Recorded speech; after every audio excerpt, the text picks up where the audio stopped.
Hi అండి. Welcome to అమోఘమయ్య అపర్ణ. ఈరోజు మనం వంకాయ, బంగాళదుంప కూర ఎలా చేసుకోవాలో చూద్దామండి. నేను తాలింపు కోసం ఆయిల్ యాడ్ చేసుకున్నానండి. ఇందులోకి 2 దాల్చిన చెక్క యాడ్ చేశానండి. 2 యాలక్కాయలు యాడ్ చేశానండి. 4 మిరియాలు యాడ్ చేశానండి. 2 లవంగాలు యాడ్ చేశానండి. ఒక బిర్యానీ ఆకు కూడా యాడ్ చేశానండి. ఒక 1 మినిట్ ఫ్రై చేసుకోవాలండి బిర్యానీ దినుసుల్ని. నెక్స్ట్ ఇందులోకి కరివేపాకు యాడ్ చేశాను. గ్రీన్ చిల్లీ కూడా యాడ్ చేశానండి 2. మీడియం సైజ్ ఆనియన్ని సన్నగా తరిగి పెట్టుకొని యాడ్ చేసుకున్నానండి నేను. ఆనియన్స్ని బాగా కలుపుకోవాలండి తాలింపులో మనం.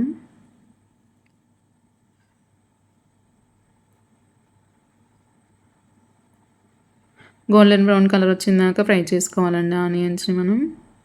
ఇందులోకి నేను పొటాటో యాడ్ చేసుకుంటున్నానండి. 2 మీడియం సైజ్ పొటాటోస్ని నేను 1 ఇంచ్ సైజులో కోసుకున్నానండి. కొంచెం పెద్ద ముక్కల్లా కట్ చేసుకుంటే బాగుంటాయండి. పొటాటోస్ని ఉల్లిపాయల్లో బాగా కలుపుకోవాలండి. నెక్స్ట్ ఇందులో నేను ఒక పావు స్పూన్ పసుపు యాడ్ చేశానండి. పసుపు అంతా పట్టేలాగా కలుపుకోవాలండి. ఆనియన్ని, పొటాటోని బాగా కలుపుకోవాలి. నెక్స్ట్ ఇందులోకి రుచికి సరిపడా సాల్ట్ యాడ్ చేస్తున్నానండి.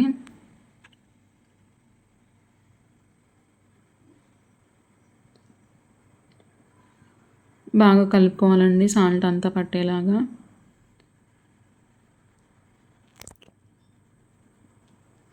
నేను ఒక 1 మినిట్ మూత పెట్టి మగ్గించుకుంటున్నానండి. పొటాటో మెత్తబడిపోతుంది బాగా ఫ్రై అవుతుందని. పొటాటో సాఫ్ట్‌గా అయిపోతుందండి మూత పెట్టి ఉడికించుకోవడం వల్ల. పొటాటో ఫ్రై అయిందండి ఇక్కడ చూడొచ్చు మీరు. నెక్స్ట్ ఇందులోకి నేను మీడియం సైజ్‌వి 2 టమాటాలు కట్ చేసి యాడ్ చేసుకుంటున్నానండి. సన్నగా తరుక్కొని వేసుకుంటున్నానండి. బంగాళదుంపని, టమాటాని బాగా కలుపుకోవాలండి మనం.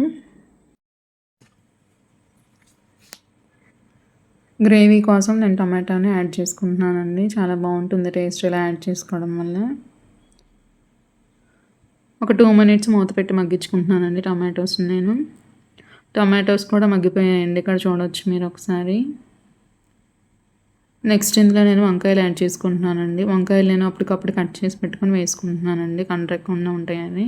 నేను ఒక 10 వంకాయలు యాడ్ చేసుకున్నానండి. పొడుగు వంకాయలని కట్ చేసుకొని కొంచెం పెద్ద ముక్కలుగా కట్ చేసుకున్నానండి. బాగా కలుపుకోవాలండి వంకాయలు వేసినాక మనం కర్రీ అంతా.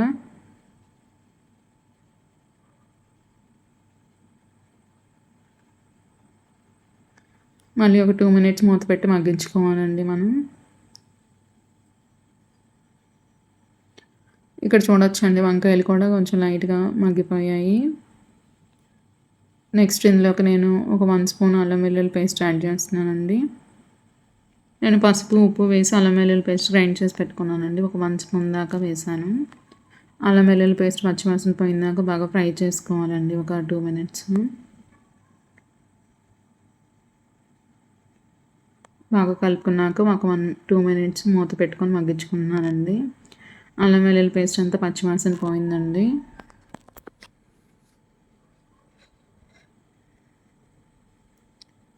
నెక్స్ట్ ఇందులో 2 spoons red chilli powder add చేస్తున్నానండి.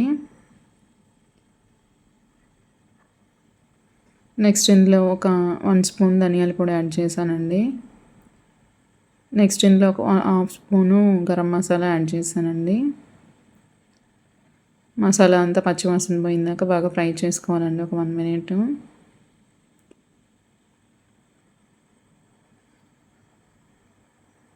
నేను మూత పెట్టి బగ్గించుకుంటున్నానండి ఒక 2 మినిట్స్. ఇలా చూడొచ్చండి ఆయిల్ అంతా బయటకు వచ్చిందాక ఫ్రై చేసుకున్నానండి మసాలా అంతా పచ్చివాసన పోయిందాక.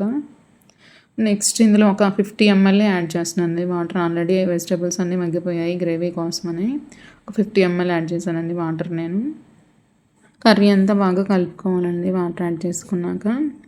నెక్స్ట్ ఇందులో నేను కొంచెం కొత్తిమీర వేసి ఒక 5 మినిట్స్ మగ్గించుకుంటున్నానండి కర్రీని మూత పెట్టి. చాలా బాగుంటుందండి రైస్లోకి, రోటీలోకి, పుల్కాకి, వెజ్ బిర్యానీలో కర్రీలాగా కూడా తినొచ్చండి. చాలా బాగుంటుంది. ఒక 5 మినిట్స్ మగ్గించుకున్నానండి మూత పెట్టి నేను. కర్రీ కొంచెం దగ్గరకి ఆయిల్ బయటకు వచ్చిందాక ఇక్కడ చూడొచ్చండి కర్రీ రెడీ అయిపోయింది. నేను స్టవ్ ఆఫ్ చేసుకొని దించుకునే ముందు కొంచెం కొత్తిమీర యాడ్ చేసి స్టవ్ ఆఫ్ చేసుకుంటున్నానండి. చాలా బాగుంటుంది. తప్పకుండా ట్రై చేయండి.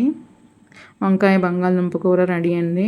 ప్లీజ్ ఫాలో అమోఘం by Aparna. Like, share, subscribe. Thank you for watching us అండి.